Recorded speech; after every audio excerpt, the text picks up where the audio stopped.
Hotline Panatsu listeners. So today's episode is on Mental Health Awareness Month. It's led by me and a couple of my friends in the mental health profession. So we talk about some topics that may be hard for viewers to listen to. So it's important for me to, in the beginning of this episode, just give a bit of a trigger warning on police violence, suicide, eating disorders, and talking about our own mental health journeys, not just as mental health professionals, but as people ourselves, right? Some of the difficulties we go through. So just in case, if you think that you may be triggered or it may be difficult to watch, don't feel bad about not watching this episode. Take care of yourself, take care of your own mental health, right? And lastly, just to talk about this real quick, none of this reflects any of our employers. The thoughts and the opinions said in this episode are ours and ours alone. Alright? So please remember that. As well as this episode, I think we left it as is. Sometimes, like I said, we talk about hard topics. There's also some curse words in there that were left in, so if you're not really feeling that, that's alright. Okay. Well, now, enjoy the episode. Bye. Oh, we know the cameras are on and rolling. But anyway, Mental Health Awareness Month, girls. Wait, is it really Mental Health Awareness Month? Is it June? Yes. Are you not aware? I'm not aware. I guess that's why we're here to talk about it. All right. Well, Hotline Panatsu listeners, I'm here with the amazing, wonderful Vance, Cass over here in the white shirt, and Ven. And you read the flyer. You know what's up. We're here to talk about mental health awareness. Are you aware? Are you aware of your mental health? Because I wasn't, girls. I'm too aware, and it hurts. Oh no. We should unpack that. Is this my therapy right now? It is. But everything that was kept confidential between me, you, and the Fanatsu viewers. Oh my god, thank you. Yeah. Nothing will be used against you unless you are harm to yourself, somebody else, or gravely disabled. Welcome, girls. This is your session. Well, anyway, I'm gonna let everyone go down the line and just introduce themselves and why. I didn't tell them why I chose them, but why do you think I chose you to be here? I was gonna ask why you chose us. I mean, other than being popping and those girls, I really was questioning, like, why us? Why me? Annie, why don't you tell us why you chose us to be Yeah, here? but I guess we could guess first because I feel like that's a lot more fun. Hi everyone, my name is Vance Paet. I am classmate, coworker, friends. That's really how I introduce you to everyone. My classmate, coworker, friend of Annie. We work together at the mental institution as well as the MSCP program at the University of Guam, which stands for the Masters of Science in Clinical Psychology. It's going great. And yeah, why do I think Annie chose me? You know what? Me and Annie, I think you chose me because we don't know how to shut the fuck up.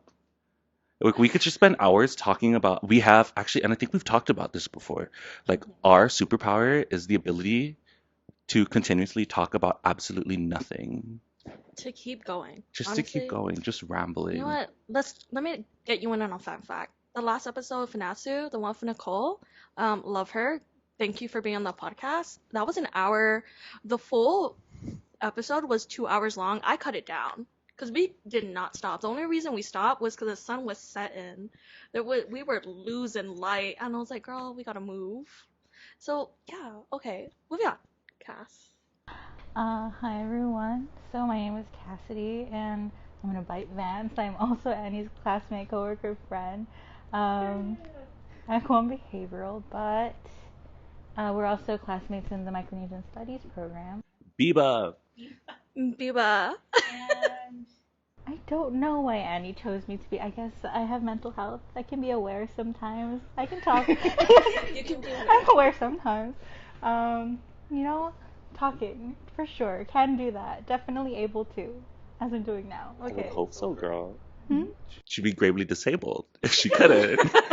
Therefore, would not be aware. Well, my name is Venaure Kanai. I'm also Annie's classmate and friend, not coworker, unfortunately. Why did Annie choose me? I honestly think I was just the last choice. Oh my God, God, no. never think of yourself Venaure, like that. you are our Palauan princess. So she chose me because I was Palauan. Don't put that in my mouth. I did not tokenize her. She's not. I did You're not not just do that. Palauan, Ven. You are Oh my Palauan God. princess, ambassador for Palau. Mhm. No, we should be honored. We're in the presence of royalty. Oh my gosh. Palauan princess. Besides from all Palauan viewers. You're hiding your face. Exits the chat. How do you say hello in Palauan again? It's Ali, right? Yes, Ali. Ali to our viewers in Palau. Ali. I want to And be there so bad right now. to our Palauan viewers, no, I did not tokenize her. I just want to get that on the record. You know what I almost said? I was like, guys, I have Palauan friends. I'm joking. That was a joke. Okay, guys, I understand. I understand everything. Let's calm down. But it's true, she's my friend, so it counts. So she does have Palauan friends. I do have. Wow, but please don't make that the thing. I'm already embarrassed. I'm already being canceled in the comments right as we speak. No, but yes, you guys are absolutely correct, except for Ben. Wrong again. Hey, just kidding. But Vance, yes. Mhm. In some way, all four of us work in the mental health field. Mhm. Oh my God, let me intro myself for all the new listeners. Hi, how are you? How are you doing? What else? How are you doing, really? Okay, anyway, my name is Annie Fay Camacho. I'm the co-chair for Media and Solidarity here at Independent Guam, and every now and then, you know, I come, hop on, do a episode of Natsu, especially this month, because as we talked about, this month is Mental Health Awareness Month, and all of these people, Cass, I think you forgot to mention that you do also work at, you know, oh wait, no, you did say I'm your co-worker, classmate co-worker, yeah. We all work in some form of the mental health field, and of course there's so many people in the mental health field, but you know what? These are the best and brightest of the next generation. Let's be real, guys. Well, If anything, you know what? Speaking of next generation, I was just looking at, so if no one's aware, so we're all like technically in school, right? I'm not sure if we're still vying to do like counseling, Cass. It's No, can okay. you do She's still that? in the mental health field. You still do like the crisis counseling stuff, right? Hmm. But I feel like at one point, or I guess with me, Annie, and Ven, like we're all like vying to become counselors. It's still no, you could absolutely still do it, Cass. I feel like, with your degree in MSP, like if you just like specialize in some way, I think that'll be so cunt. Like, are you kidding me? Like, yeah, I would choose you as my therapist. But with that being said, it's like I was just looking. It's funny we're bringing it up because I was just looking. I was sitting on the toilet. I'm gonna be completely honest. I was taking a shit, No, that's where the and I greatest was ideas come. that's absolutely where all the greatest ideas came. And I looked up the application for an LPC, a licensed in professional counsel or licensed professional counselor. We were bamboozled. It says 3,000 hours on that application. Yeah. Did you know this? Yeah. Yeah. Yeah. We really were Yeah. bamboozled. But before I go on a tangent, mentioning like, oh, the next generation of counselor girlies, Hmm. it's looking bleak out there, girls. But you know what? We're here to save the world. No, I'm just kidding. I feel like if you have that mentality in this field, like you're absolutely gonna burn out quick. I've learned No. that the hard way. No, truly. You know, if we're talking mental health awareness, let's first and foremost be aware of ourselves. Like, let's talk about burnout for a second, right? Like, Mhm. if you think you're coming to this profession saying that you're gonna save the world, you're gonna hurt No, really it's quickly. yeah. Where are the tissues? No, Let's unpack it's that laugh. yeah. Let's unpack Okay, that the laugh came from because I feel like the biggest like entering into this field and being like a baby counselor, right? Like I didn't realize how hard it was gonna be that everything you do, like in order for us to do our job successfully, we also need to be in a good mental health space, which is extremely hard. And then that takes a lot of like awareness, like self-awareness and self-reflecting and therapy. She went to therapy for a year, girls, and it was like It was great, but then like I thought I was gonna be in and out, very cognitive behavioral therapy, like a quick 12 sessions, and then it's like, wow, look at me, I'm cured. But like that year in therapy taught me that wow, I'm probably gonna need therapy for the rest of my life. Jeez, Yeah. the way we be giving our therapist, we have the same therapist, guys. Isn't that lovely? Love that for Yeah, her. I Love haven't. that for her, getting our paycheck. Mhm. But yeah, I mean, even me, like, I was just thinking, like, oh, I'm going through an episode. Like, let me get through this episode. Let me get help. I got recommended Mm. our An therapist right episodic now. mood disorder, An perhaps? episodic mood disorder, perhaps. But remember, this is confidential and HIPAA. Hmm. Just kidding. It You're is not my HIPAA, provider. but I mean, You're not my provider. I am not yet, girl. It's gonna take 3,000 hours and then a whole other thing of applications. I looked, and I'm scared. Anyway. No, but it's like that's the thing. It's like it's a lifelong journey, mental health. Like, maybe you do go to therapy and you fix your like one problem, but then like It's like you unpack one thing and then other things just start opening up too. yeah, absolutely. You guys ever been to therapy yet? I want to. Um, it's been a long journey. I really thought I didn't have any insurance for therapy for all this time, and now at 24, I have 2 years left of insurance under my parents, and I really need to book an appointment before I get old. I mean, 26 is not old.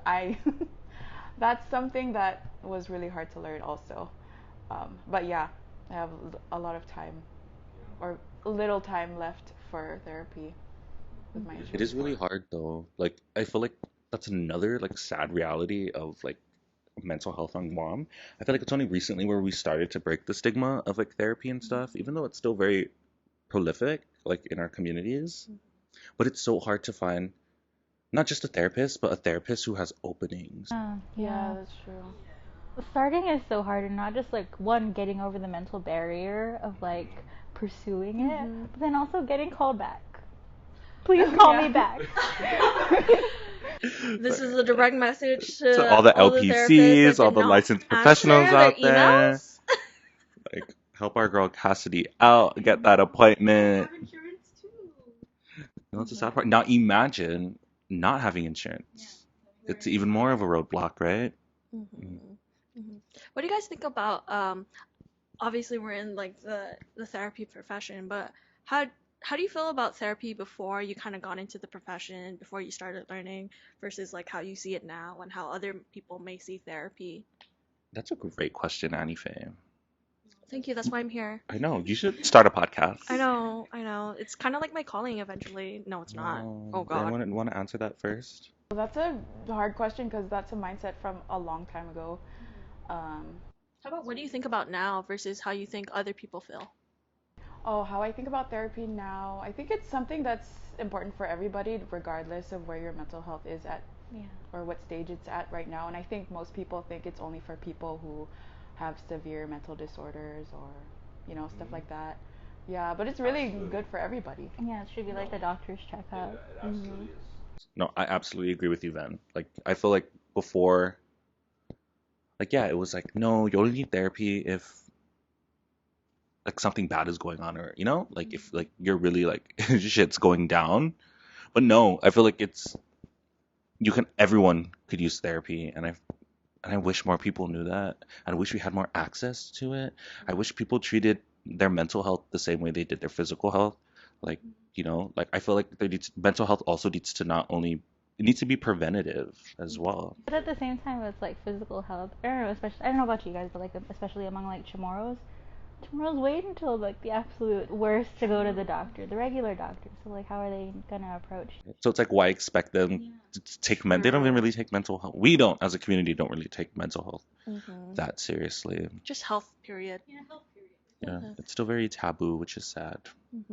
Yeah, and it's really unfortunate because like one of the things I learned about, like obviously I'm studying like everything therapy, but being a client is such a different learning experience. And like one of the things I learned like through my own like therapy journey is that I find that the most I unpacked or the most therapeutic sessions are when I'm doing fine, because I feel like for me I feel like that could be for a lot of other people too. Is like you first if you go to therapy when you're not doing well, Like in you're crisis. yeah, you're in crisis.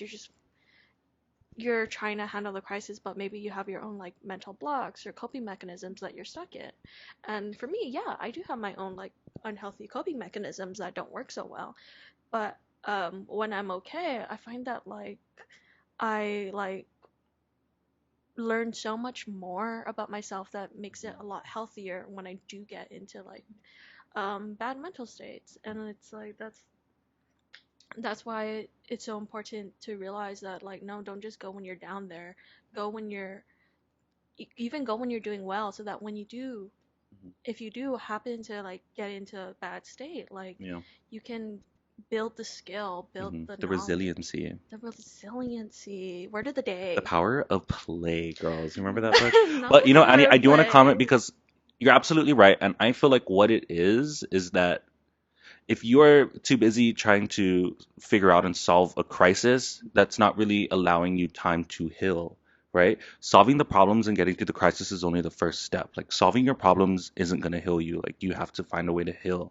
The first step to healing, we learn about this in our self-care classes, you have to learn to let go. And all these different steps, like it takes like you're in order for you to heal from years and years and years of trauma, like it's not going to happen. This is my one big gripe with CBT. Yes, it does. It is evidence based, right? But like I feel like people want to heal, and I don't think you can do it in 12 sessions, you know. And I don't even think you could do it in a year, 2 years. Or everyone's different. That's what I said. So to answer your question about what was like the biggest, I guess, shock, like getting into the field, like where my perspective changed about counseling and therapy, was that the healing process is so much longer than I anticipated, and that I would have to do it. I would have to start in order to do my job effectively. And I'm not so sure if there's any other profession where you have to simultaneously work on yourself in order to be able to help others. I guess like other like health professions, right? Maybe like first responders, everyone in trauma stewardship, which I love that book actually. Cass, I don't think you read it, but book recommendation, trauma stewardship. We read it in our internship class. It's actually great. I'll put it right over my face Put it right over her face, and it's for And literally for the anyone. audio only listeners, the editing me will whisper it to you right now. Right? Like, look, who's it? It's by Vandernoot Lipsky. Oh, there we go. Lipsky. There you go. Stewardship, Vander Lipsky. So it's trauma stewardship is essentially, it's like, I guess, would you call it like a philosophy or a way, like a shift in the perspective of how you deal with trauma in like in your profession? Yeah, I would say it's kind of like a philosophy of healing. It's like a philosophy of healing and dealing with trauma in like high trauma, high stress jobs. So like the counseling stuff, but also like people who are first responders or nurses and doctors or One in the helping profession. Yeah. anyone in a helping profession in general, because because a lot of times it's like in this profession, it's like you see a lot of traumatic stuff and you're told like you have to like separate yourself from the job in order to survive, but it's like that's only going to take you so far. You know, like trauma is trauma no matter how you experience it. Literally, in order to be diagnosed with PTSD, one of the criteria is literally you don't even have to directly experience the trauma. You could just hear about the trauma, or like be secondhand trauma from it, to be literally in the DSM-5, which they just updated, which I'm really pissed about because we just read that entire thing front to back, and they want to release a revised version, but I don't think they changed much. But that's a tangent. Going back to what we're saying. Oh my gosh, you know what? Let's Trauma. get into that. The DSM-5. Controversial. Controversial. Necessary. Sure. But okay, I didn't. For everyone that doesn't know, so the DSM-5 is the Diagnostic Statistical Manual. 5th edition. And then there's the new edition that just came out. It's a revised. So this is like a thing used all over the US. A lot of times insurance companies won't allow you to get medical help. I mean, behavioral health until you have a diagnosis. Right, so even if you don't feel like you need a diagnosis, sometimes insurances won't cover you until you have a diagnosis, and that's all the diagnoses that are kind of accepted in the U.S. are through the DSM-5. And just to add on really quick, Annie, and depending on your therapist or counselor and the modality they were trained in, some people don't even believe in diagnoses at all. Yeah, Yeah, so it's just So a it really really depends. it's a weird thing. I mean, it's not like it's unreliable because the way they don't just release new diagnoses every year, you know? They have like a whole conference, they have panels, they have a whole committee. It takes years to like revise these kinds of things because it takes people from different sects in psychology, like every single like little subfield in psychology, and gets their opinion. Experts Psychology, in psychiatry. yeah, experts in the field, and what the new trends they're seeing, what they think should be added, what they think is like irrelevant, even harmful. You know, like back then in the DSM three, maybe even Homosexuality four. was Yeah. a disorder, classifiable Even disorder. being transgender, gender dysmorphia, Dysphoria. gender Caffeine dysphoria. addiction. Ooh, see, she knows. Right, wait, is caffeine still in there? Yeah. The coffee's still in there? Yeah. Revised version? Oh, girl, none of us know about the Oh, revised okay. version. That came out in March. You're telling me this We don't now. have time I'm just right now now. finding out about the revised version. The only way I knew about it was a random article I saw, but like I don't know, I didn't really. They really like know much. snuck that one like out. Yeah, summer But, reading. I know there's like a training online. I couldn't do it, girl. We Training, just read there's the so many, you know. Oh my god. But the DSM, the DSM controversial because it Mhm. is published by the APA, the American Psychiatric Association, and most of its populations that these diagnoses and these studies were based off of are ding ding ding white, right, right, a white. Oh, right. Right. Oh, the Freudian slip of it all. Wait, do I have White is internalized racism on the Oh Fanatsu my gosh. podcast? Expose. Hashtag can't Freud is screaming. That was a Freudian slip if I ever knew one. But I mean, like, that's how much it infiltrates your mind. But anyway. But like, okay, we're gonna rip it to shreds. I have a feeling we will right now. Oh, But let me absolutely. just preface it. Like, we're not trying to. It's gonna sound like we're hypocritical because yeah, we use it. Yeah, we're gonna continue to use it every day. But that doesn't mean that we have to agree with every single way that it's. But I feel like talked only about. also tangent, like Yeah. only America uses it. It literally has the ICD-10 codes. What does the ICD stand for? The International Classification of Disorders, right? Is that what it is? That's what everyone else is using. It's like a metric unit thing. America wants to be special. It wants to be so Always special. Wants to be special. What? Oh my god, I'm so sorry. We're like. Oh no. We love to. Me and Annie are doing that thing again. If we could be the audience of this podcast, your podcast. No, Here we are. one of our professors, shout out Dr. Harvey, we love him. I love Dr. Harvey. We Hi, love you, Dr. Harvey. He once, we were just cracking up because he was talking, like we were signing up for presentations, and he, on the Zoom room, he's like, Annie, Vance, you guys want to do this? It's dramatic, so it'd really fit you guys. And we're like, And yeah. guess what? No, and guess what? You know We what? ate that assignment we down. ate it, no crumbs. No crumbs left. No, we No really did. crumbs on the floor. Okay. Last semester? Yeah. Yeah, was it? I think it was narrative. Narrative. Narrative therapy. Carl Whitaker. Mm-mm. Shout out. Is he alive? No. I don't think he is. No, That book was really he's old. passed. Narrative Who's family the guy therapy. that wrote it? Augustus or something? I forgot his last name. Like I think it's he's like alive. Nepal or something like that. What's his last name? Augustus, sweetie, we're so sorry. Is it even Augustus or August? August Rush. Help him find his parents. Someone needs to check on his mental health. Somebody That boy's says absolutely. homeless. That was the speaking of trauma. August Rush. Okay, tangent. He made me watch it at work, and it was the first. Yeah. I think You guys a know long time August ago. Rush, right? I only watched it this year. What is it about a kid who plays guitar? All I'm seeing is people running through a field towards each other with a violin. Is that violin. correct? Yeah, he was like an orphan Generally. boy. I think that was the very beginning. Is it? Okay. I don't know if It's been there's a long time. film, There's a but I know boy he like was in an looking for his orphanage. parents, and he finds them through music. Oh my god, I was gonna make a joke about a dad. Never, please don't put this. Edit that out. No, we're keeping it in. Wait, but I do want to go back to ripping the DSM to shreds Mm-hmm. because I have problems. You know, we should throw it over to Ven. We're rambling again. Then, we're so Then, sorry. what was your impression of What do you think of the DSM? psychopathology, And the class, Cass. and reading the DSM? You know the DSM, Cass. Yeah. You're good. What are some critiques you have? I think it's very I don't know. It's so technical, so wordy. Why they force us to study this whole thing, and not everything in it matters. What I feel, I don't know. Like I don't know. we had to learn about caffeine use disorder. I feel like we didn't have to memorize that. I feel like we all have caffeine use disorder. I just drank. I drank coffee for 32 lunch ounces. and I see the tumbler. I drank it all. That's for 2 servings, and not It's me outing okay. myself on this podcast. This is a safe space. This is absolutely a safe space. We want you to feel seen and loved. Thank Loved, you. heard, That's what I feel.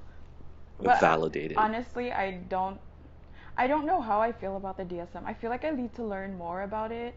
I feel like that one class about psychopathology was not enough. But yeah, it does bother me, the gender dysphoria and what are the other things that bother The me? sexual dysfunction The disorder. sexual dysfunction disorders, just all of them, they're interesting. Yeah.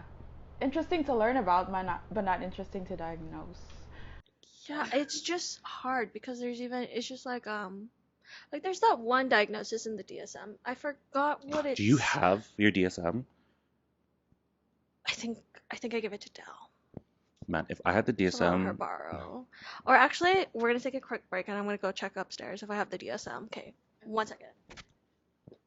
oh my god, fuck yeah. Okay, there's something I wanna bring up with the DSM as because Ven brought up the sexual dysfunctions, and I remember reading this while we were in this class, and I thought it was a bit fucked up. So if you go to sexual dysfunction disorders, right, the sexual dysfunct. Okay, She's organized. she's organized. Your DSM is really pretty. Thank you. It was all the stress. I love he opened up to delayed ejaculation. By the way, that's a disorder, right? Okay, this is what I have to say about it. Okay, so we're looking at delayed ejaculation, right? So, and then it has like all these things, right, about delayed ejaculation. There's also, wait, hold on.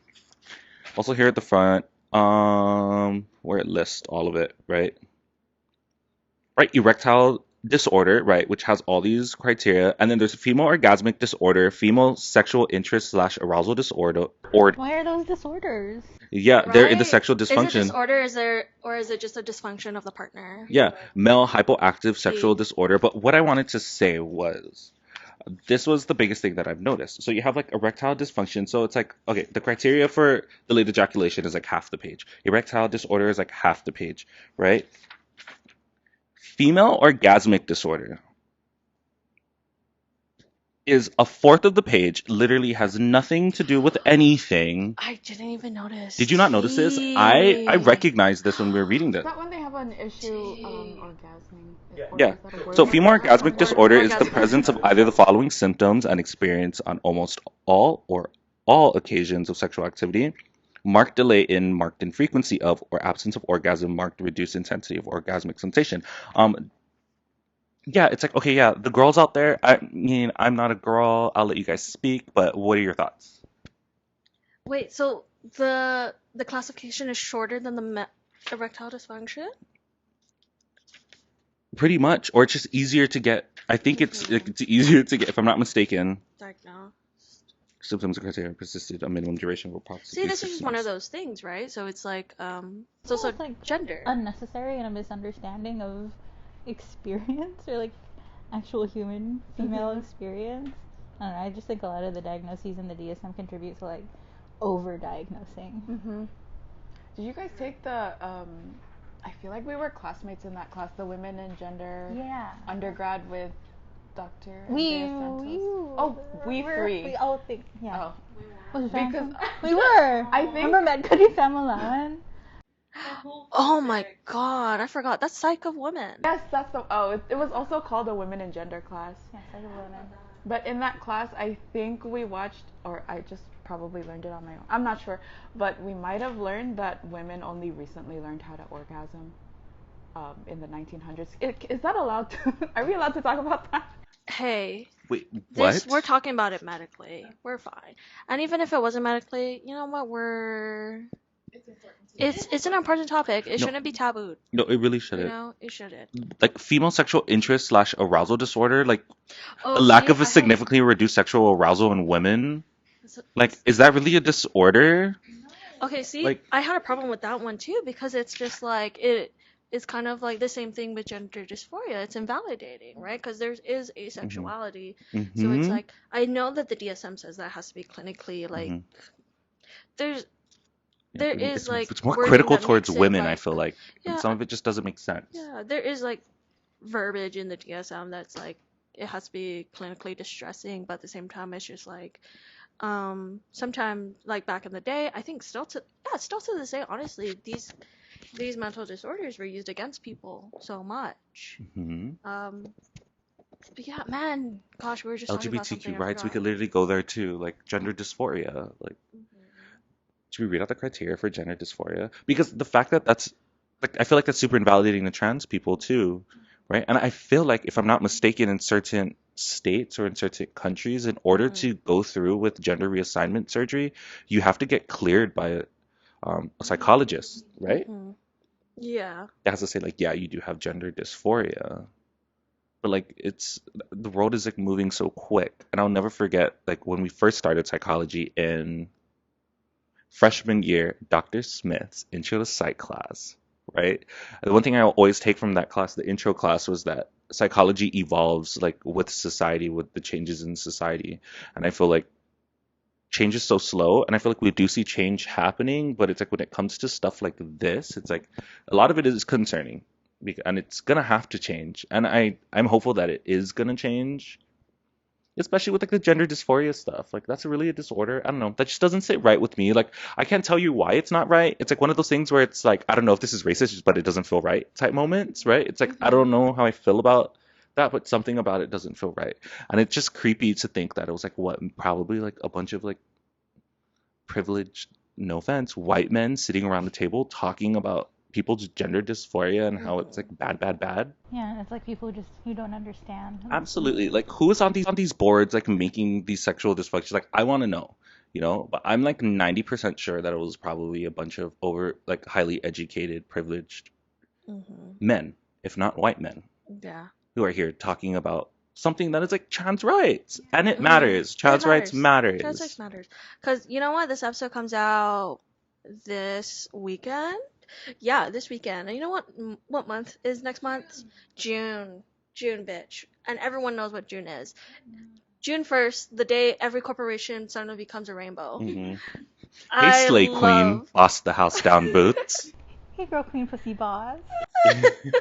Like, I just find it so funny when June 1st rolls around, that midnight mark, and then all of a sudden every company's like... Every company's slay. Every company's slay. Every company is slay. Down. Yeah. Everybody's yes queening. The house queen. Charlie XCX, snatch my wig.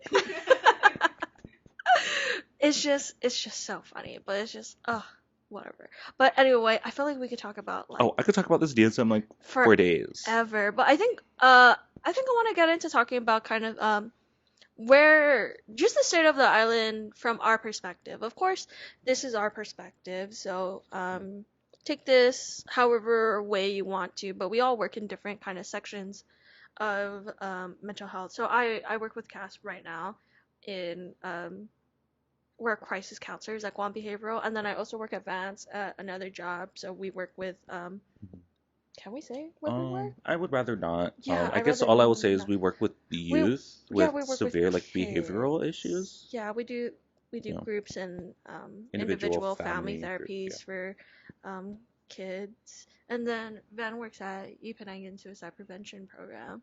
So I think I just want to talk about like if you want to talk about your program and your work, or just like how you feel about like services on Guam in general, whatever way you want to take it. So I work at Ipanengan, the campus suicide prevention program.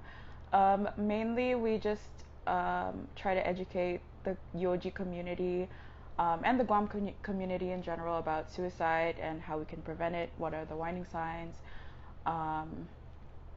Yeah, we do a lot of outreach activities, and we do some presentations about suicide prevention. And we're also a resource for some suicide statistics. So if anyone has any questions, a lot of people email us or message us on Instagram. Yeah, so that's what we do. Do you have any of the suicide statistics at the top of your head, or just like a guesstimate? I do, from the Suicide Prevention Forum, which honestly I actually really love this right, event. You wrote your paper on it. My paper on it. Okay, yeah.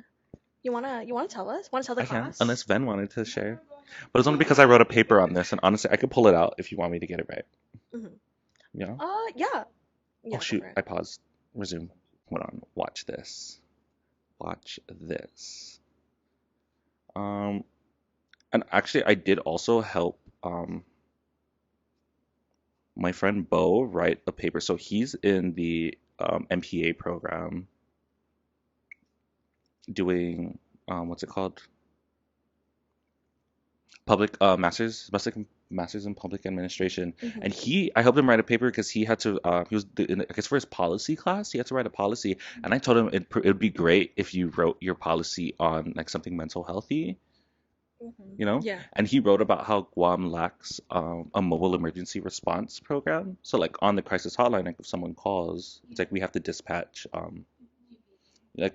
first responders. But it's like a lot of times with GPD, or like when police come, like there's research that shows that someone with a mental illness, I believe they're 18% more likely to die if a police officer responds to them. But this is based off the US, obviously. Because they're just seen as automatically violent. Yeah, absolutely. Because it's stigma, though. It's like that's a horrible Yeah, you stigma just think that people about it. who It's like with a mental illnesses car rolling up. are aggressive.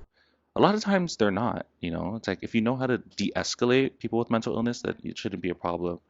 So 18% to be killed by someone in uniform because you're mentally ill, like that's scary. It's good though, the CRT crisis mode or C. MCRT. Yeah, I think they're still. I don't think they've launched yet. Can you tell us a little bit about it? Because we know, but most people Oh, the probably mobile don't. crisis response team. I think it's under a new program at Guam Behavioral Health and Wellness Center.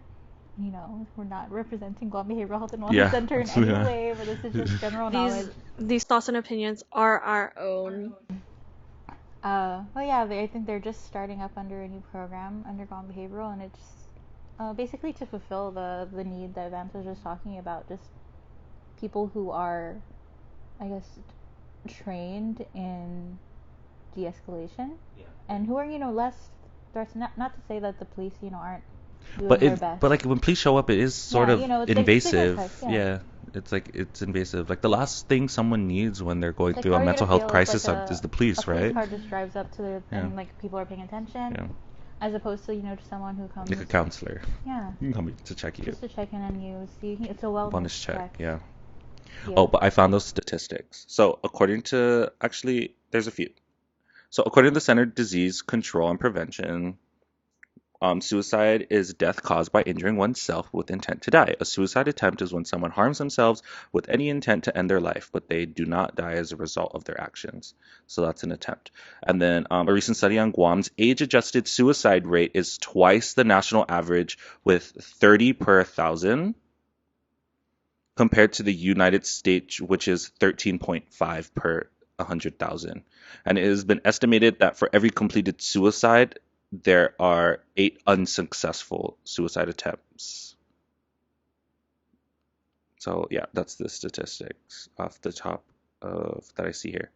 Oh, and that the inclusion of police force for mental health cases has been shown to increase the chances of fatality by 16 times, not 18. So yeah, very bleak. Yeah, I wonder what that's it's what I like have for for you. Guam. I Like, absolutely wonder what it's like for Guam, because I didn't know that Guam has a really high rate of schizophrenia diagnoses, psychosis. Then Palau is next. Yeah. oh yeah, that's right. But Yeah, I then that's- remember there was this theory they were saying, our professors, one of them was saying that the more westernized the island is, the more they have, or it's correlated with the rates of schizophrenia. Wow. I don't remember which one. Rates of psychosis. But then Wow. schizophrenia itself is just like I wonder if that's also just a catch-all, because Guam also has a really bad substance use issue with methamphetamines, and a lot of it can also be methamphetamines induced psychosis. But then it just feels kind of culturally incompetent at the same time, right? Because like hypothetical, right? I'm not giving out anything, right? But like there's like moments where Guam culture and Western mental health just don't line up, right? So schizophrenia for sure, and not just Guam, but just everyone in Micronesia, all of us in Micronesia, when you talk about schizophrenia, everyone just thinks the automatic, voices and hearing things, and let's say a lot of our doctors, unfortunately. I mean, thank you for Thank you for your service. thank you for your service. But it would really be great if we had, some homegrown Research. research and homegrown Mm. people with medical professionals, because if you don't understand the culture that deep, all of us in Micronesia have some kind of spiritual aspect to each of Mhm. us, and if you were to say that like my sister, oh, actually I'm not gonna talk about my sister. No, I love her, but then that's her own private life, and I respect that. But I know a lot of people that are connected spiritually to just in general, like ancestors, just Mhm. spirits, and all of that. And I don't think there's anything, psychotic or schizophrenic Mhm. about it. But if I had to, if they came into a mental health facility, you might have to say yeah, they're Mhm. schizophrenic, they're hallucinating, but it's it feels They're having Because delusions. there's it no feels space for that in wrong. the DSM. There's no space for Tatamana in the DSM. It's too big of a word. It's too big of a word. There's too many glottas. It's like word count, girl. Mhm. I don't know. Cassie, what are your thoughts? Okay, because you're both in the MSP program, the Micronesia Studies program. Like, where do you think are like indigenous spirituality, if you will, where does that have a place in the field of mental health? Where does it have a place? Like Or right do you now? believe it does? Or what are some I think it roadblocks? should. Yeah. Or just like indigenous healing in general. I think we spent a lot of time this past semester, or even like the past year, just learning about traditional ecological knowledge and the importance of that, and like informing how we take care of, the community that you're addressing. So Guam's community, your Palau's community, Chuk, Pohnpei, all of that. I think, like Annie said, it should be homegrown if you want the people who are, I guess, the leaders in the field where we are to understand. I don't know if I'm making sense, but yeah, like to understand, Like the nuances. yeah, the nuances of the society or of the community itself. Like if someone comes in and I think that's why it's like important to like validate Asurahanu or Surahana. What's the new one? Zoamti? Zuamti. Yeah. Yeah, I think just like validating them and their authority in And the their community, practice. yeah, is really important, as opposed to like placing them above, or no, like below someone who has a medical degree. Yeah, and that's controversial, right? It's like, Very. how dare you? I went to like 20 years of school, but this person just like I'm $1 million in debt. Yeah, I don't know. Annie, what do you think? Right? And it's like you crushed up some leaves and made me drink it. Like, absolutely. I feel like, I don't know, if I was a classically trained medical doctor, I feel like that's what, it's sad that that's kind of, I feel like the stigma that would be with it, People are so right? quick to dismiss that too. Absolutely. I think, my grandma loves watching Hallmark Channel. Mm-hmm. And on Hallmark Channel, they just like play reruns of, is it Dr. Quinn, the medicine woman? Yeah. Yeah, I don't know what I'm talking about, but there's like it's kind of. Sorry. Technical.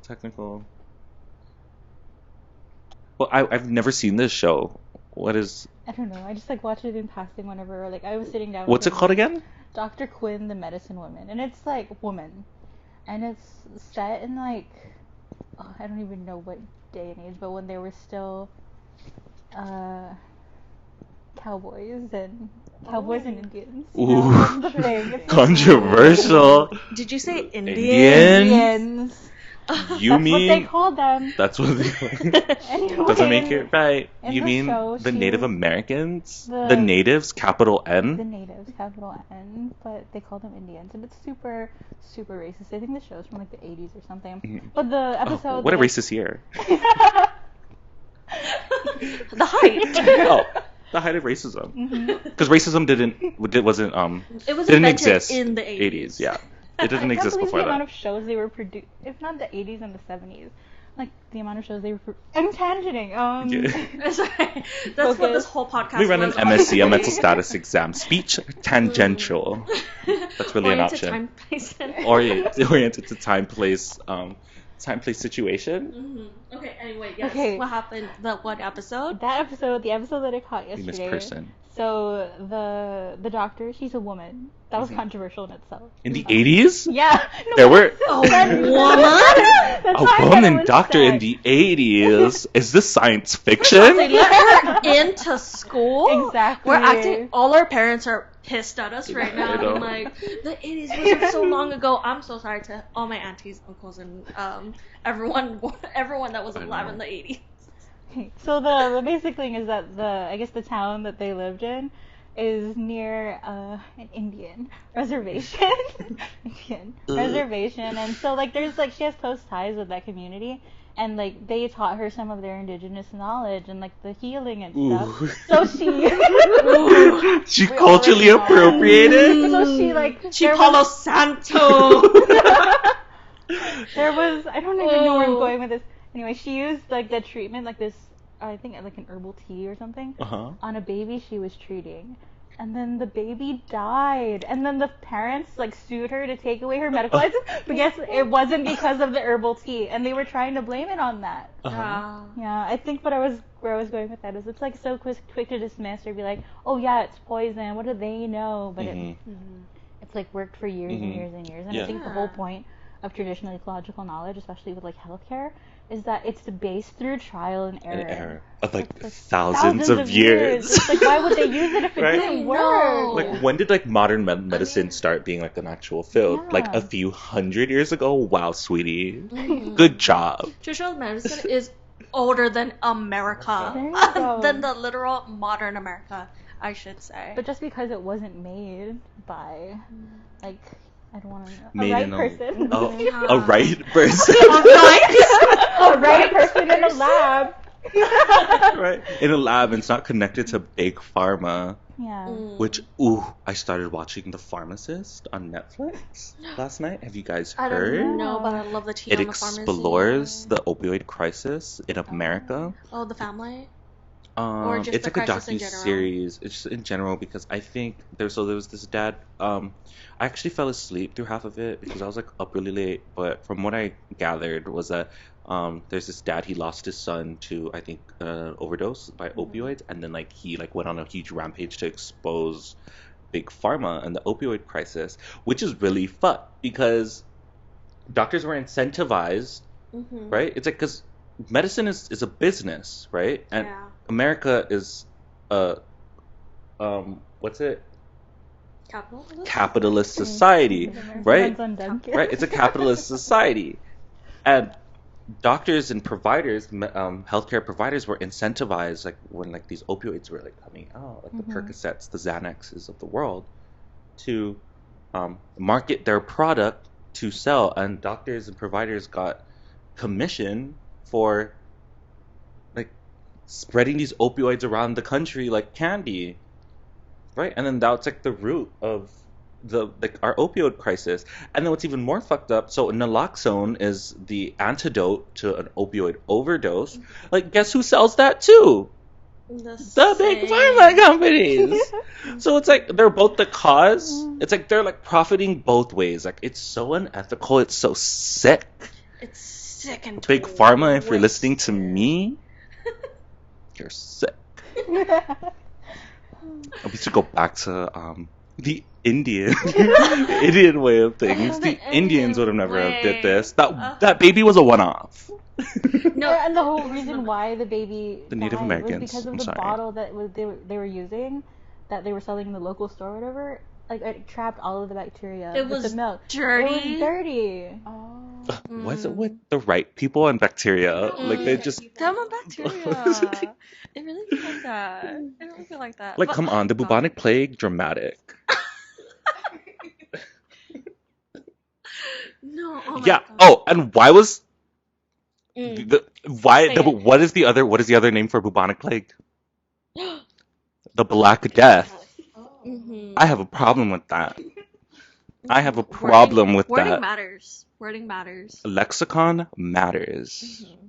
No, it really is a trip though, because it's like, I'm remembering at the was it the CIS conference? Just like a few, like not too long ago, like a few 2-3 months ago. I think I forgot exactly what the verbatim name of the theme was, but it was like on like traditional knowledge. And Master Navigator Larry Regatal, shout out to you, Ooh, Larry. that was Hello, one Larry. slip away, girl, from being something totally different. What? You're like a master master. That was one slip away, girl. Sorry to interrupt you, but my mind went somewhere else. Oh my god, sir. I No, know. but anyway, yeah, Master Navigator, right, Larry Regatal. That's They had this navigator, panel. baiter. I'm sorry. I'm so Oh, I sorry. see what you mean now. I see what you mean. Okay, You anyway. just caught on to that. Okay. I'm yeah. so sorry. I'm so sorry. Yeah. I'm gonna get my head out Did of you the want to cut it out or gutter. no? Huh? You want to cut that out or no? I don't want to cut it out like foreskin. No, girl. Keep going. Keep going. Keep it in. Keep it natural. Keep it natural. Ecological knowledge, girl.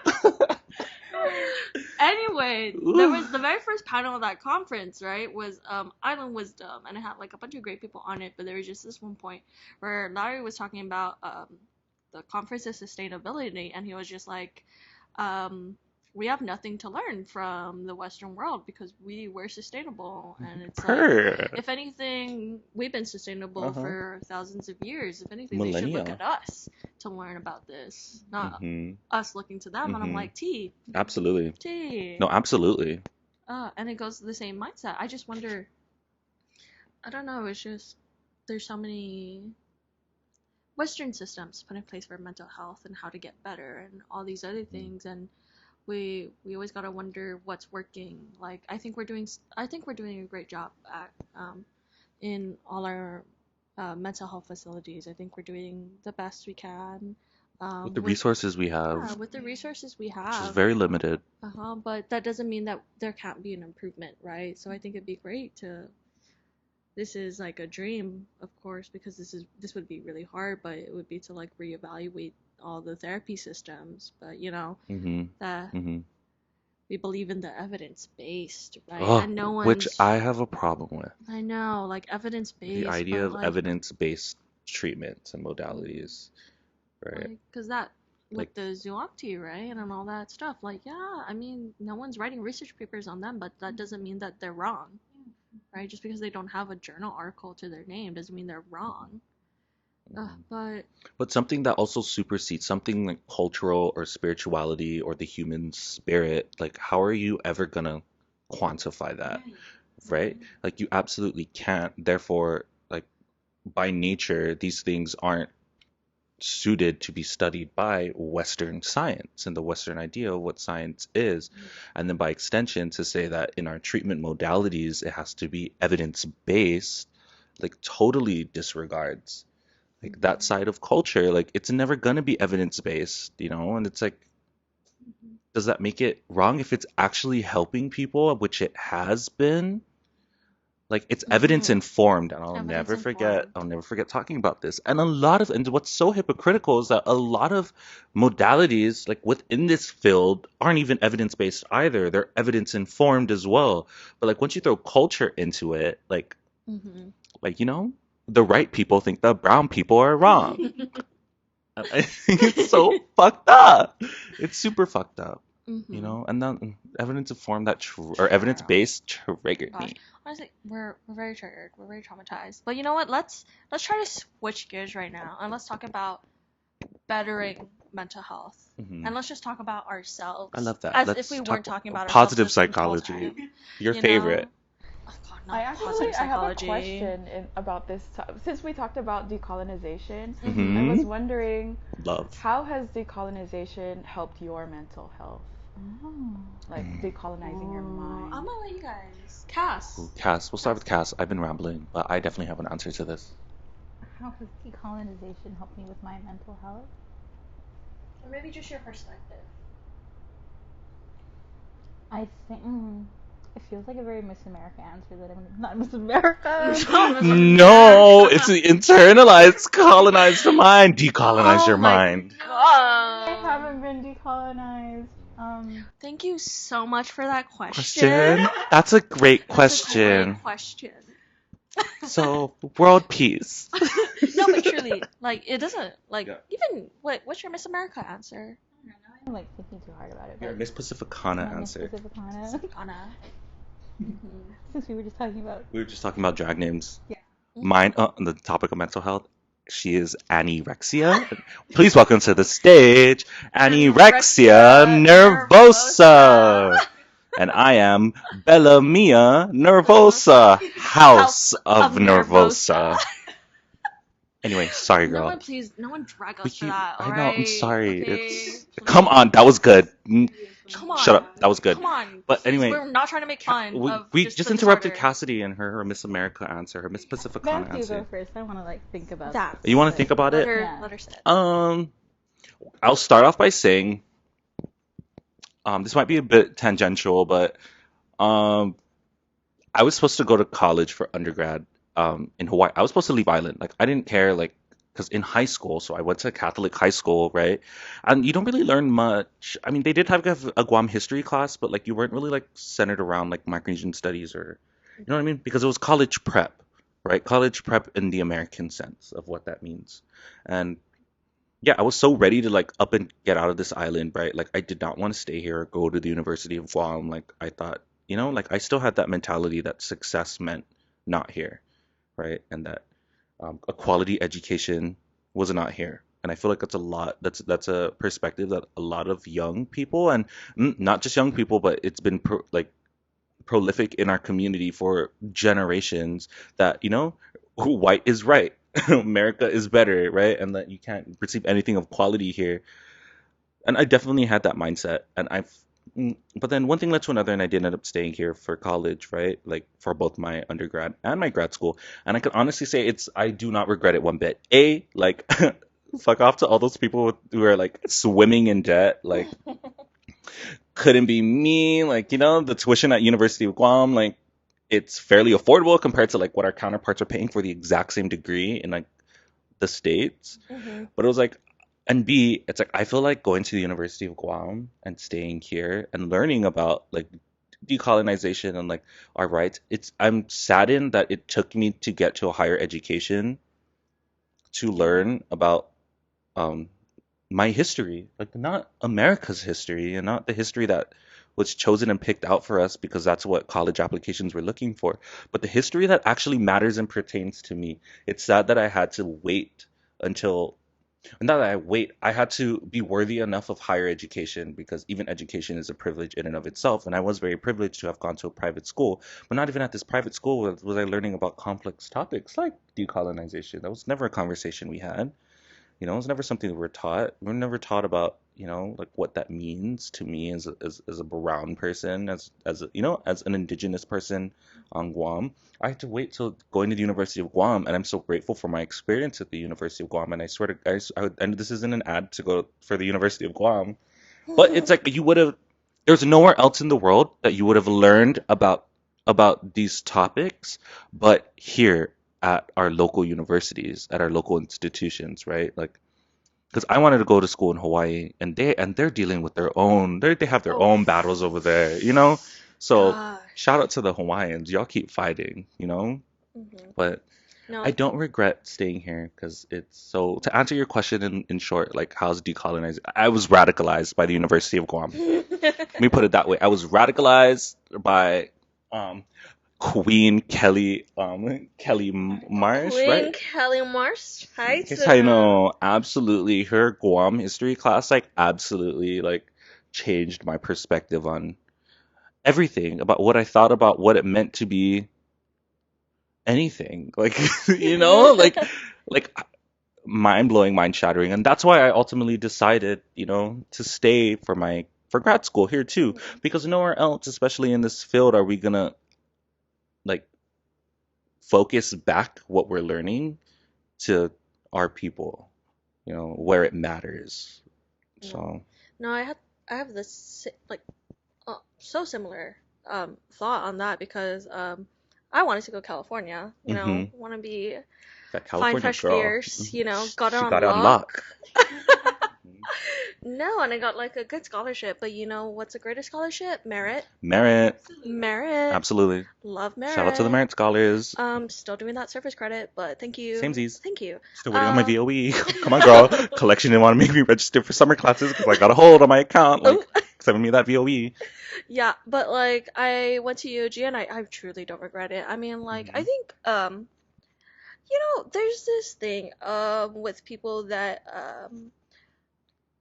are I want maybe I don't know if I would say against, but let's just say against for this like thought, like against decolonization or against especially independence. Of course, if you're against decolonization, you're kind of especially against independence. Yeah. But like there's this thing where they like some people like not a lot, but then there's, you know, like I'm not gonna say trolls, but I'm gonna say trolls that were like, oh, UOG and you liberals and you guys are being radicalized by UOG, and I'm like, okay, It's yeah, literally a liberal arts college. Like, relax. Like, it's in the name. yeah, and I'm just like, no, you know what? No one at UOG is being like, be an independent girl or fail my class. Like, no, the only thing that's happening at UOG Because you're getting It's informed, educated. you're being learning about- educated. You're being getting educated and informed. You're Like, learning about histories that, like Vance said, you wouldn't have learned Mhm. about I'm otherwise. not everyone that's getting these same lessons that I am are feeling the same way, but it's kind of a thing where it's Yeah. like you learn this history and it's just like, how can you not feel something about it, right? How Mhm. can you not be angry at the things that happened, angry at the things that are Emotional. happening right now, or mhm. just really deeply sad, right? Just Mhm. knowing this history and For our not people. yeah, and I wouldn't say that like, you know, UOJ's not that's not the intention to like, you know, Radicalize you. radicalize, but then it's just it's what you get out of knowing the real history, Objective and subjective truth. yeah, and it's just Thinking critically about who wrote our history. absolutely historiography. hmm If you guys could ever take a class by Dr. Hattori. Dr. Anne Hattori, Queen, I'd Ooh. never taken her class, but colonial dis-ease? Love 2003 or was it 2004? I forget.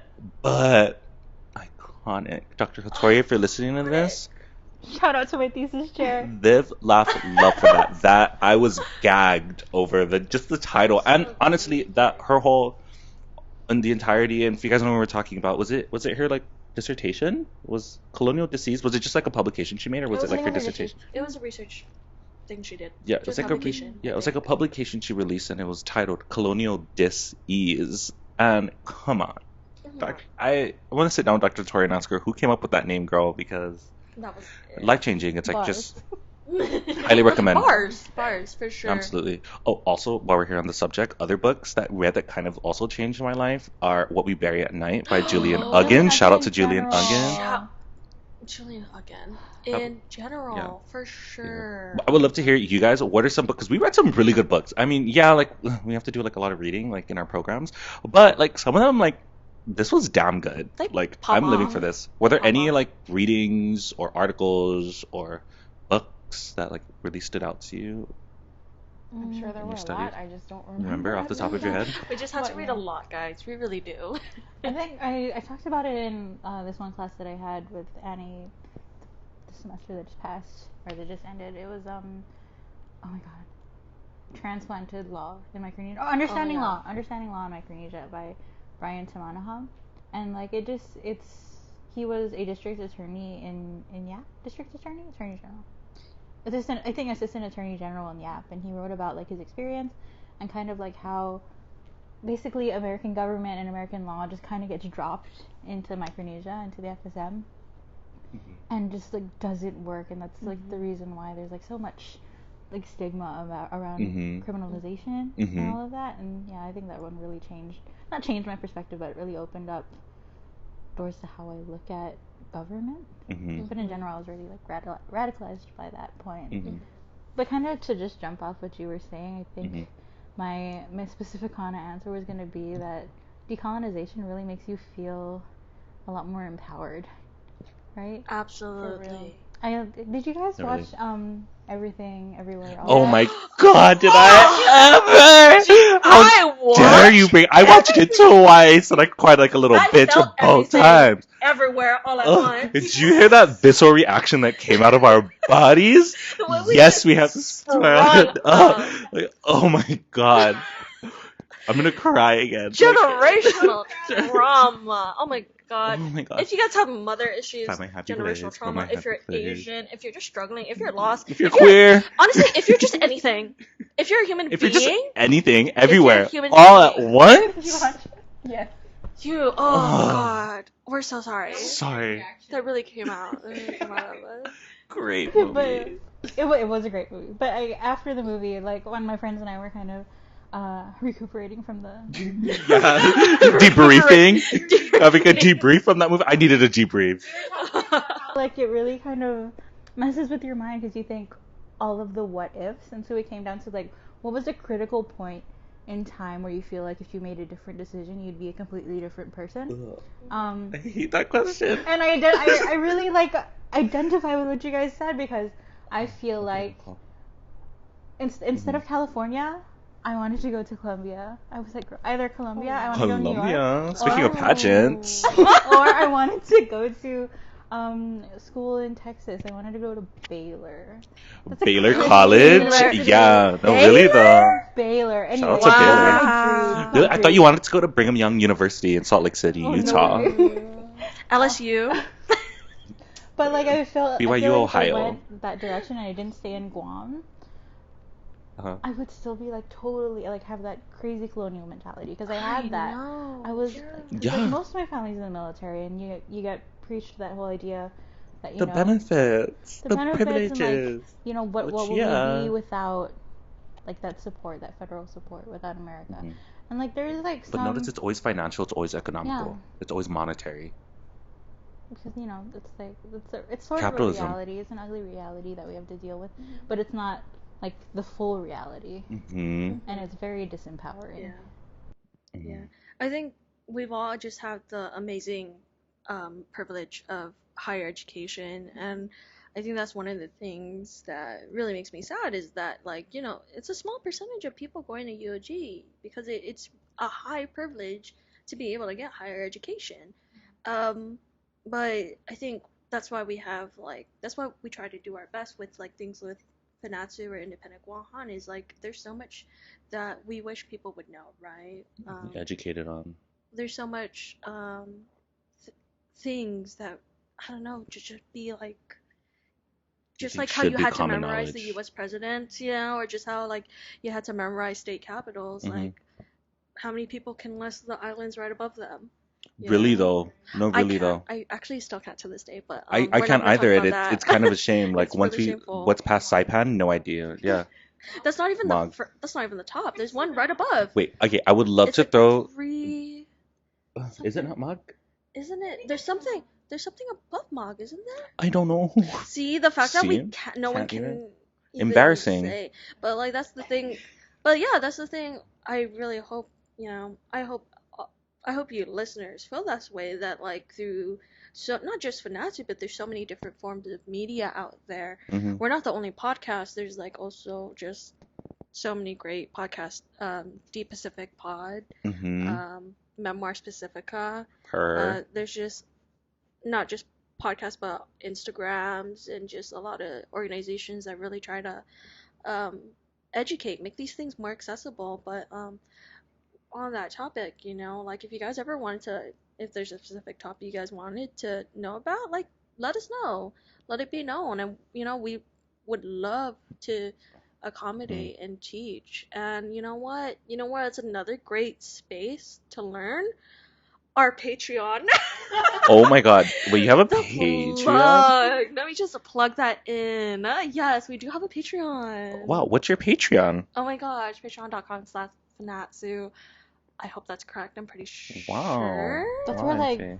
they go into like the deep history, right? Or like Yeah, so we have a lot of different stuff. So we have like a bunch of things to do with Manny Cruz, Dr. Manny Cruz now. Congrats to him. Okay. Significant Congrats. conception does it tomorrow, like a Fino Tomorrow episode. We have tomorrow ASMR, guys. Shut We have up. tomorrow What is it? ASMR. Like unwrapping the This foil guy- from the balutan ASMR? Opening the Ichiban, The Ichiban packet, Ichiban ASMR. holding the flavor packet. Ooh, you know what'll be a good tomorrow ASMR? Comes doing Doing coconut. coconut. Oh Coconut. my god, I'm so And then wet. making So wet. coconut oil, coconut candy, hearing the fry. Yeah.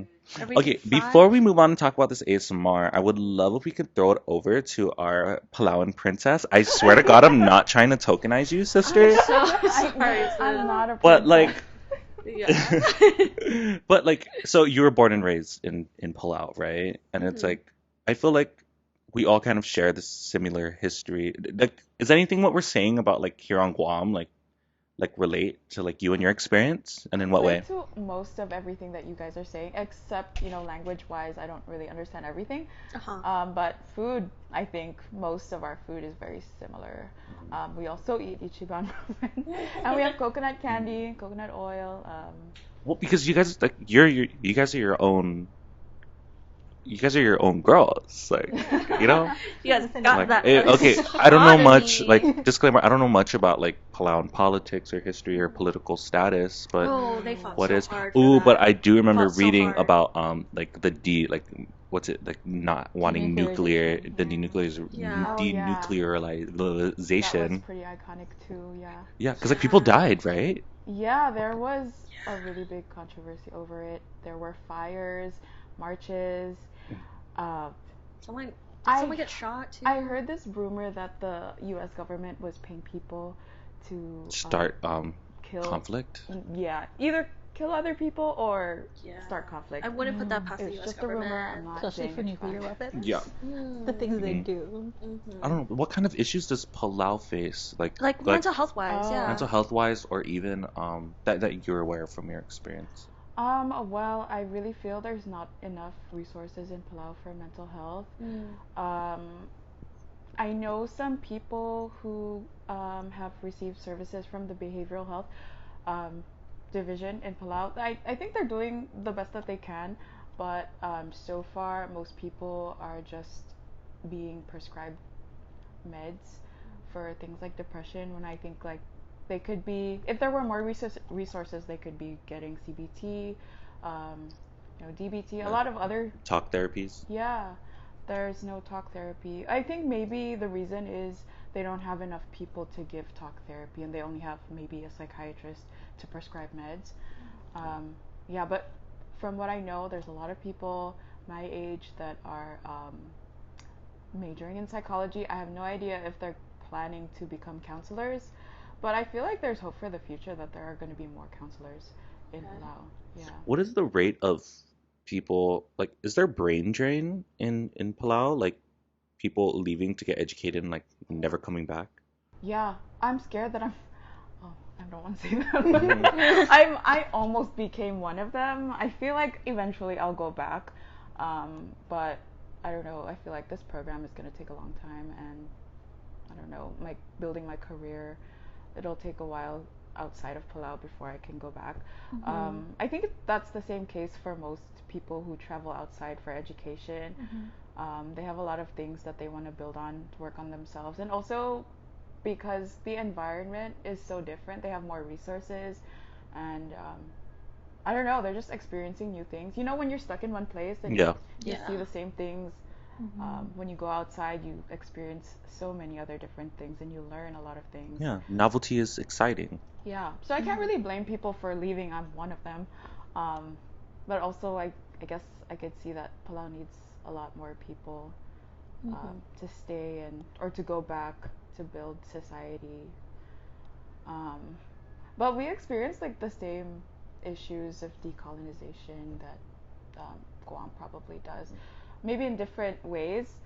But yeah, we have what you were saying about FSM. They have a U.S. government type, or yeah, we also Like have the judicial same, system, yeah, we also have the same thing where we have the US type of government and we also have traditional government, and they clash sometimes.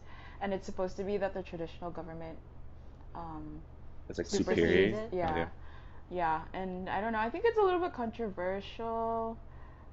I don't know how I feel about a lot of it. Have a lot to learn myself. Even though I'm Palauan, I don't know a lot about Palau and its government. We're always learning as we grow. I vote we take a class field trip to Palau. Is Palau open? I have been dying to go to Van, Palau. please. It's open. Can we go? Tickets are so expensive. I'll go. Okay. I'll do How much it. does it cost? I think round trip is $1,000. For mental health. But it's for my mental health. I mean, Well, that's why I've it's been because here. of the taxes, but it's because the Palauan girlies, they're very sustainable, save the planet. Oh yeah. You know, Oh, you have to sign sustainability that comes pledge, before. right, when You have to come sign the into pledge. Yeah. I love Yeah. that. Gosh. I know, that was pretty cool that they did that. When I heard about it, I was like, wow. I wonder if people take it seriously. They better. I They would better. love if they did. Well, anyway, to bring us back on track, I think the last thing I want us to talk about is self-care, right? We talk about it a lot, and I think it would be a nice thing to wrap up, right? For mental health awareness is like we're talking about a lot of hard things, but what do you guys do for self-care? What do you guys recommend for, viewers self-care, or how would you even define it? Maybe you have a different definition of what self-care is. Cass, you want to start us off? I don't know. For me, self-care, I don't know, it can be a lot of different things, and I feel like it really depends on the way that I'm feeling. Self-care could be scrolling on TikTok for a really long time, even though that's not very self-carey in the end. Hold up, No. you've been scrolling for way too long. Stop. No, I think if it works for you, then it's self-care. But I think like the thing that I've learned the most within the past year or so, because I don't know, it was a really hard year, especially like when you Yeah, like hard couple years, and I think the Mhm. thing that I learned the most it's been a is hard like life. the space, like the physical space that I'm in, needs to like be squared away Absolutely. for me to feel Yeah. okay. Absolutely, yes. So clean a room. No, really though. Get those depression bottles out of there. The depression water bottles, you know what we're talking about. You know. The depression dishes, the depression glasses. And get for them out some of there. you extremists, those I No. you know what I'm talking about. Yeah. Those bottles full of not Not water. Those bottles full of not water. Please. We got just- it. It's whoa. okay. We want to The hazardous validate product. you and your experience. We all go through Yeah, it. yeah, it happens. But, we need to clear It our space so we happens. can clear our mind. Then, what do you do? How's your self-care? I think you guys already know. I always go to the beach. If you follow me on Instagram, I'm Palauan always at the princess. beach. Plug your Oh, ID. plug the IG girl. Yeah. Plug your YouTube. It's right here. Annie put it there. Okay. Venaure Right there. _ Kanai. Oh, no, that's wrong. Hey everyone, editing Annie here. So the correct Instagram handle for those of you that are listening only is Kanai _ Venaure. So it's KANAI _ VENAURE. That's it. Alright, back to the episode. Annie will You know, find it. it'll be on the Oh my Patreon. On the Patreon. Find the link in You the have to pay Patreon. $5 to get her ID. Not the OnlyFans. Just kidding. Right? Fanatsu OnlyFans? Oh my god. Oh Only my for God. Natsu. Right? Like, consoing a coconut, but like, never mind. Too juicy. Yeah, save that. You're gonna have to pay for that content. that ain't free. Anyway, sorry, Van. Sorry, Vet. But the beach. Well, overall, I just think going to the beach, going to some place that you don't normally go and unwind, I think that's self-care for me. For me, home is work and school because I work from home and School school's from home? over now, but Yeah. yeah, school from home. So going home is kind of depressing, or staying at home is kind of depressing. So I like to leave the house, do stuff that I don't normally do, go on walks at Ascend Park. It's a nice place. Yeah, and going to the beach doesn't have to be like an all-day thing. I usually just go for like 2 hours and leave, as long as you go. Yeah. Vance. Well, I have adaptive self-care stuff and maladaptive self-care stuff. So let's talk about the maladaptive stuff. I love a good adult beverage. I love going out. I feel like I'm very much an extrovert, and I really do like gain energy back from being around people. Like I love being in the presence of people because I feel like my regular life is so lonely. Like I just want like friends. Don't we You know, all? I just want connection, and I feel like at the end of the day, that's what anyone wants is connection. So I feel like connecting with my friends, connecting with people, really being social. I love being social. I love social settings. Yeah, so like going out, partying, let's party. I want to go out to the bar, the brewery. Thirsty Thursday, Thursday. Manic Mondays. Manic Mondays, Whacked Out Wednesdays, Thirsty Thursdays. Yeah, all of it. But I guess more adaptive stuff. Like I need my sleep. And I feel like anyone who knows me knows, like Vance loves a good nap. I feel like my sleep is so important. Um, Other stuff. I mean, like, there's like the typical stuff. Honestly, I really should start doing like the mindfulness things. Because I feel like, look, those are cute or whatever. But like, no, honestly, me, it's like sleep. I know it's like super boring. Sleep and like hang out with friends. But really, I don't know. I mean, it doesn't have to be so exciting. Self-care should be easy. That's No, the it thing, really right? should, It yeah. should be easy. It shouldn't be. You shouldn't think of self-care as like this huge event. Like you have to like do yoga. You know, food is also my self-care. I'm a Ooh. restaurant girly. I Ooh. love Absolutely. a restaurant. There's just something about a restaurant that gets me going. Oh my you god, know? guys, where are we eating at? Hey, oh wait, that's a question after the podcast. Stop. I love a But, restaurant. Yeah, and I guess for A dining experience, if you will. True. And I guess for me, I wish I could say I go to the gym. My mother would also love if I could say that I love going to the gym. I think Pero, in like another life, like maybe several years ago, that in really another was. universe? In a In the multiverse? multiverse? Oh my god, don't bring it up. I'm just kidding. No, but like I used to, and it does work for a lot of people, like scientifically or whatever, you know, getting the I don't want to get endorphins. into it. We're leaning towards the body dysmorphia I'm topic, so and sorry. I'm starting Trigger to get scared. warning. Trigger warning. But I would say for me, sometimes, you know, I think for a lot of people too, sometimes it's hard to get out of bed. Whether you feel like just really depressed, or honestly, I've just been really lazy sometimes. Or burnt when out, I finished drained. right after I finished this semester, what is it? The finals and everything. Oh my god, the day after I just laid down. The day after that I just laid down, and that helped. That was really great. I think it's listening to your body is so important. You know, so yeah, of course, get sunshine, do this, do that, but I think for me, at the end of the day, what works best is just listening to what my body needs, right? So maybe one day it feels a lot of energy and it needs to go outside and maybe go to the gym that day.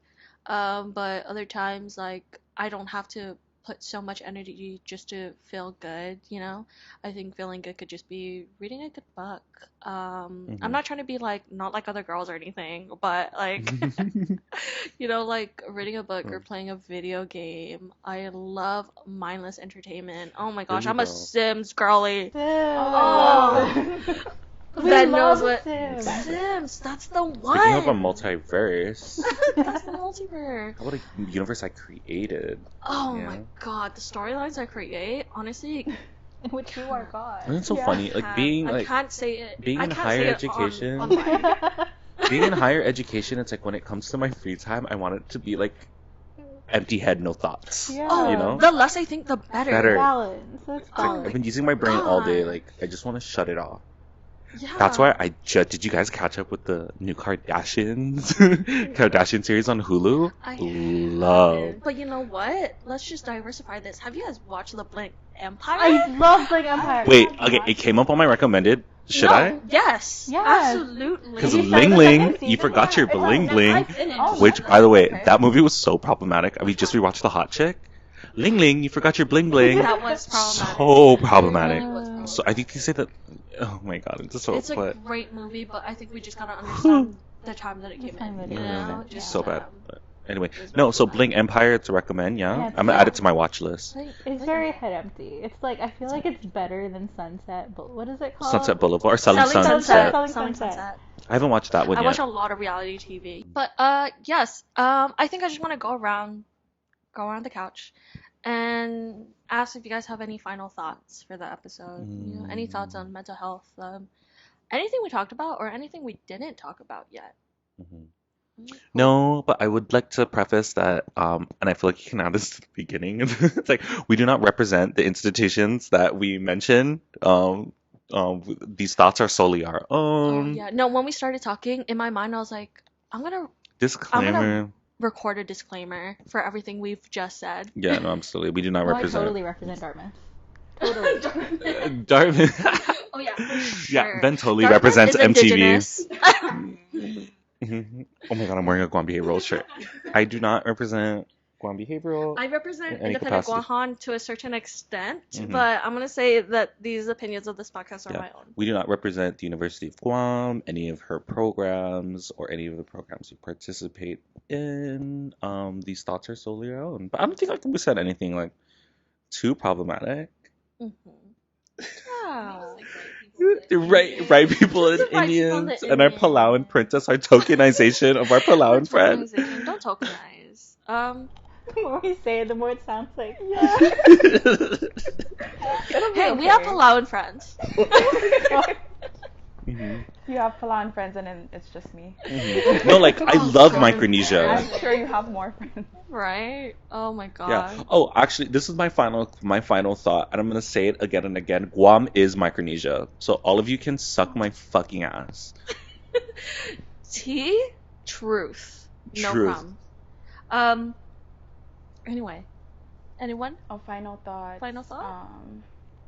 I think I should say Palau is also Micronesia. A lot of Palauans don't say that they're from Micronesia. Really? Wow. So I guess it's not just a Guam thing to say you're not from Micronesia. It's also Oh. a Palau thing. Mm-hmm. Yeah. But thank you for inviting me to this podcast. Thanks, Annie. Cass, any final I thoughts? guess follow up to those things. Chamorros are Micronesian. It's amazing to be from Micronesia. It Like, is. never doubt Micronesia that. is so beautiful. So amazing. So much culture, so much language. Yeah, The I food feel is like once you start bomb. being like proud of that and proud of yourself as a Micronesian, Absolutely. that'll really help with like mental health. Yes. Chamorros Yeah. are Micronesians. Yeah. Don't try to dance around that question. You're gonna be wrong every which way. Guam is Micronesia. Chamorros are Micronesian. Sorry, we didn't make the rules, girl. Most people did. I guess Be proud of my- it. There's Yeah. nothing bad about that. Absolutely. Micronesia is beautiful. To be Absolutely. Micronesian is beautiful. Yeah. Don't And I let guess anyone for tell you otherwise. my final thoughts would be, I think this was such a great conversation, and you I guys, know, it you guys are so was. amazing. Like, wow, You're I just amazing. think you guys are just You're so amazing little great. Micronesian princess. Or prince. I don't know what you identify as. Oh, she, her. Let's preface that. We should start doing that now. Mhm. Oh, someone's screaming outside. It's She anyway, said, Micronesia. yes! Micronesia. Yes, queen! Micronesia! Yeah. She said Micronesia and pronouns. Pronouns. She's getting ready for June. But we should start doing that for a podcast now. Just doing. Yeah. Okay. Anyway. What are your Yeah. pronouns? Anyway, she, her. She, her. He He ate. ate. Did you say he ate? Because he did. He did. He really did. But She, her on the weekends.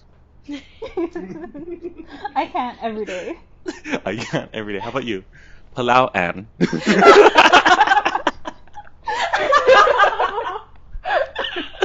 I'm If kidding. I had a drag name, what would it be? Oh, Palau Ann. Hello, Anne. Miss Anne. A-N-N-E. Are you kidding me? girl. Like, I just came up with that one.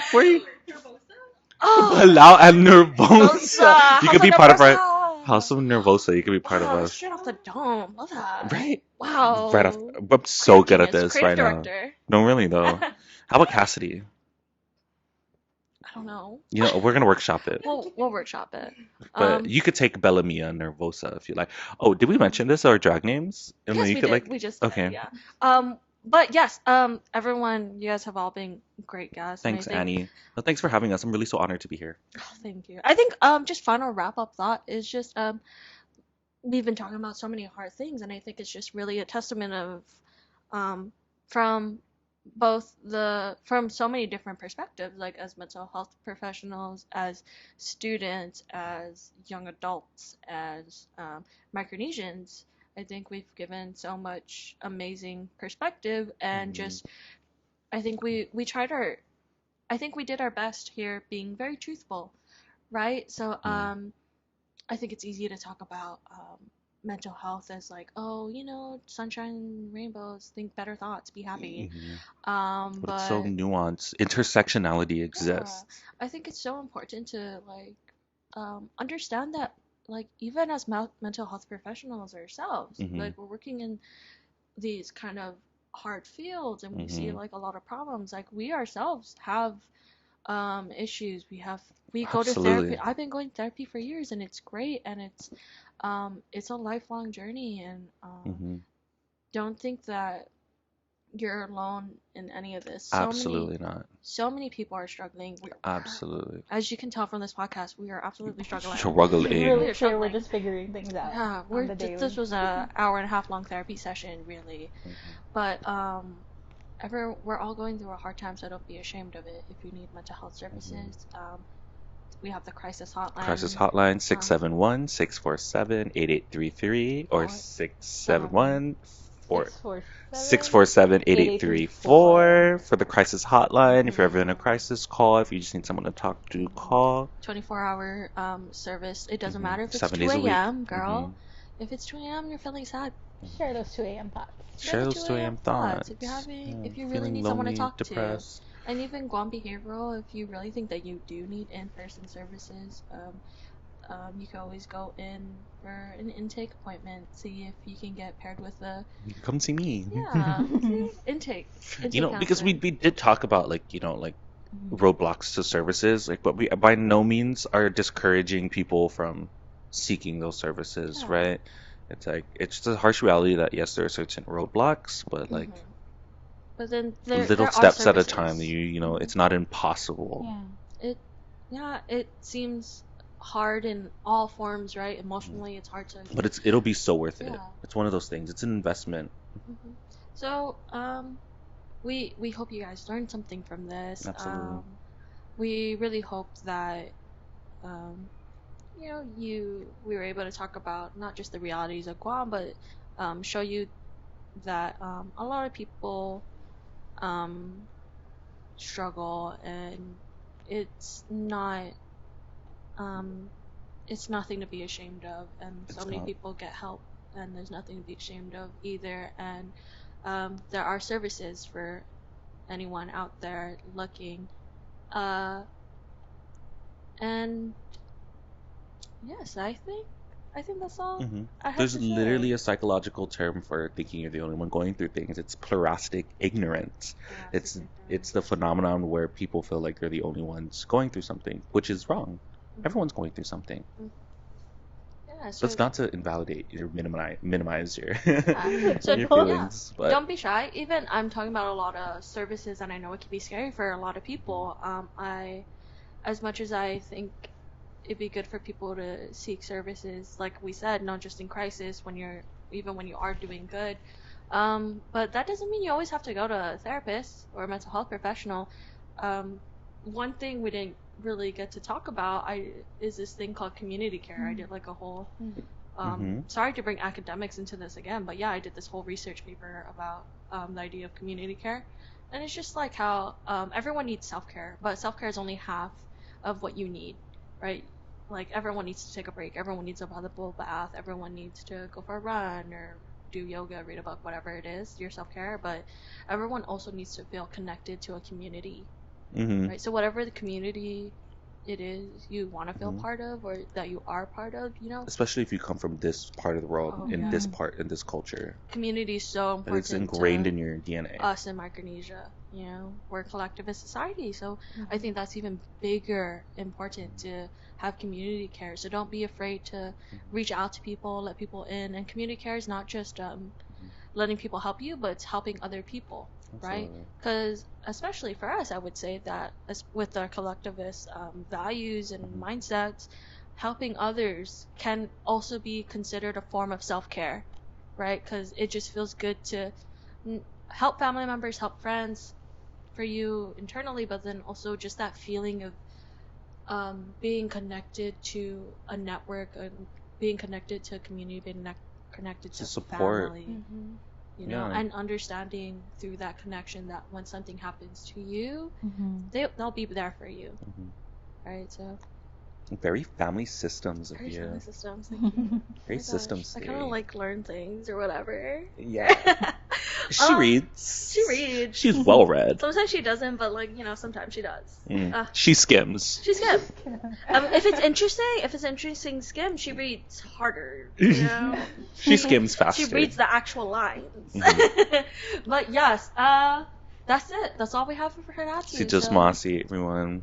Just mossy, everyone. And don't forget, Thanks for subscribe, listening. follow us on Facebook, Instagram, Twitter, and subscribe to our Patreon. The Patreon. We have the other things, like I was talking about educational material. We have radical reading. ASMR tomorrow. ASMR.